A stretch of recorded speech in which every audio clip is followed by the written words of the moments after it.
ஒரு மனிதனுக்கு 3 எண்ணம் இருக்கு. சொல்லுங்க. ஆவி, ஆத்மா, சரீரம். அதுமே தேவன்னா 3 எண்ணம் வரணும். பிதா, குமாரன், பரிசுத்த ஆவி. சரி. தேவனை யாராவது பார்க்க முடியுமா? அவர் எங்க இருக்கிறாரு? பரலோகத்துல சிங்காசனத்து மத்தியில இருக்கிறாரு. எங்க இருக்கிறாரு? 7 குத்துவல்கள் மத்தியில இருக்கிறார். சரிங்களா? ரெவலேஷன்ல வெளிப்படுத்த சீசேஸ்ல நீங்க படிச்சா உங்களுக்கு தெரியும். சரிங்களா? இது நிறைய பேருக்கு புரியாது. உங்களுக்கு சொல்லிக் கொடுங்க. கடைசி நாளுக்குனால சொல்லுங்க. சரிங்களா? அது மெய்யான தேவன். சொல்லுங்க.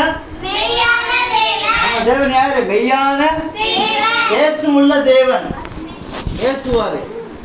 நீங்க ஒரு மனமா இருந்தா கனவு மூலமா தரிசி மூலமா பேசுவார். சரிங்களா? ஜீவன் உள்ள தேவன். சொல்லுங்க. சத்தியமுள்ள தேவன். அதற்கு இயேசு நானே வழியும் சத்தியமும் ஜீவனுமாய் அவர் இல்லாம பிதாவிட்ட போக முடியாது. சரிங்களா? மகிமையுள்ள தேவன். சொல்லுங்க.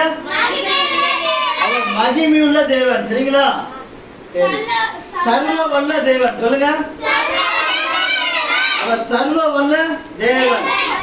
சர்வத்தையும். சரிங்களா? சர்வன உலகம் பூமி எல்லாத்தையும் அவர் தான் படித்திருக்கார். சரிங்களா? சரி. அவர் உண்மையுள்ள தேவன். சொல்லுங்க.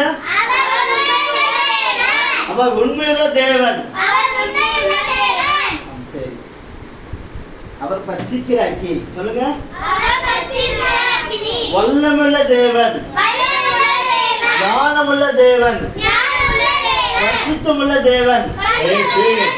சமாதான தேவன். சமாதான தேவன் என்ன தெரியுமா?